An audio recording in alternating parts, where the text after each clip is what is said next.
इस मुलाकात में मैं आपको बताऊंगा ईद शब्द के अर्थ और इस शब्द का सही उच्चारण। जी हाँ, सही उच्चारण। आप जो बोलते हैं, हम जो बोलते हैं, मैं इस वक्त जो बोल रहा हूँ ईद, ये सही उच्चारण नहीं है। मैं आपको बताऊंगा इस छोटी सी मुलाकात में सब कुछ। मैं हूँ मुईन शम्सी और ये चैनल है माई हिंदी माई उर्दू।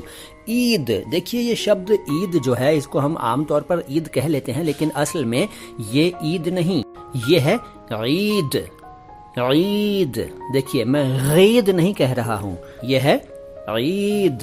लेकिन इसको इस तरह से सिर्फ अरबी लोग ही बोलते हैं। आमतौर पर हम लोग तो, हिंदुस्तानी लोग तो ईद बोलते हैं। इसका अर्थ है खुशी, आनंद, हर्ष, जॉय, हैप्पीनेस। वैसे ये मुस्लिम लोगों के एक त्योहार का नाम है, ये तो आप जानते हैं, लेकिन मैंने जो अर्थ बताए और उच्चारण बताया वो शायद आपको नहीं मालूम था।